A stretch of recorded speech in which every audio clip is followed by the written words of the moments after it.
गङ्गेच्छया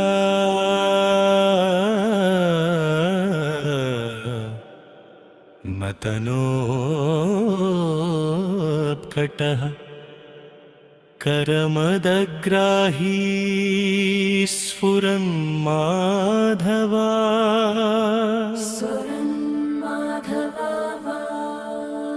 खडुनादयुतो महासितवपु पञ्चेषुणाच्छादृतः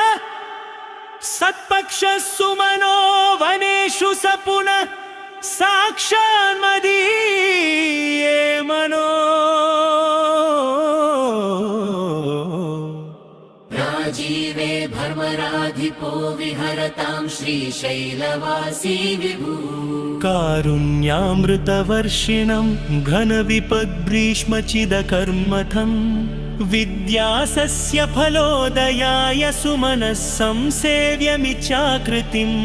नृत्यद्भक्तमयूरमध्रिनिलयं सञ्चज्जटामण्डलम् शम्भो वाम्फतिनीलकन्धर सदा त्वां मे मनश्चातकः आकाशेन शिखे समस्तफणिनां नेत्राकलापेन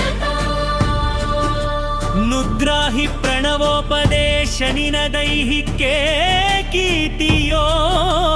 गीयते श्यामां शैलसमुद्भवां घनरुचिं दृष्ट्वा ततं मुदा वेदान्तोपवने विहाररसिकं तं नीलकण्ठं भजे सन्ध्याघर्मदिनात्ययो हरिकराघातप्रभूतानका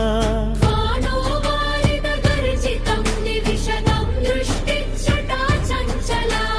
भक्तानां परितोषबाष्पविततिर्वृष्टिर्मयूरी शिवा यस्मिन्नुज्ज्वलताण्डवं विजयते तं नीलकण्ठं भजे आध्यायामि तेजसे श्रुतिपदैर्वेद्याय साध्यायते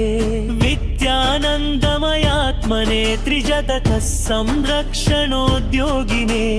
ज्ञेयायाखिलयोगिभिः सुरगणैर्ज्ञेयाय मायाविने सम्यक् ताण्डव सम्भ्रमाय जटिने सेयं नतिशम्भवे नित्याय त्रिगुणात्मने पुरजिते कात्यायनी श्रेयसे सत्यायादिकुटुम्बिने मुनिमनप्रत्यक्षचिन्मूर्तये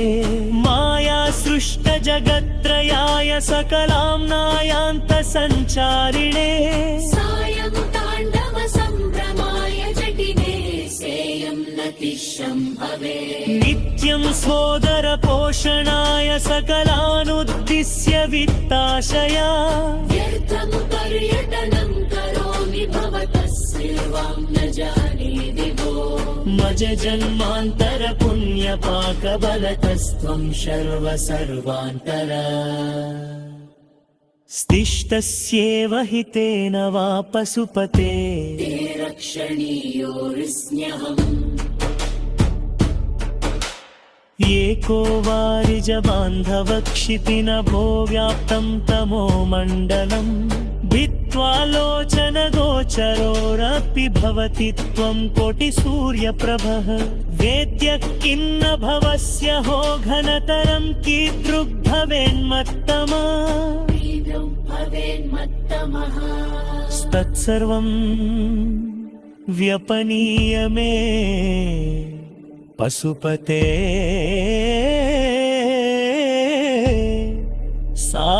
साक्षात् प्रसन्नो भव हंसः पद्मवनं समिच्छति यथा नीलाम्बुदं चातकः कोकातोकनदप्रियं प्रतिदिनं चन्द्रं चकोरस्तः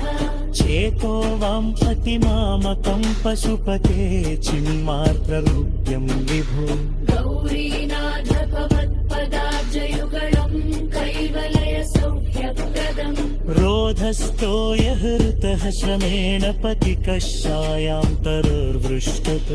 भीतः स्वस्थगुहं गृहस्थमतिथिर्गेन प्रभुं धार्मिकम् दीपं सन्तमसाकुलश्च शिखिनं शीतावृतस्त्वं तथा चेतः सर्वभयापहं व्रजसुखं शम्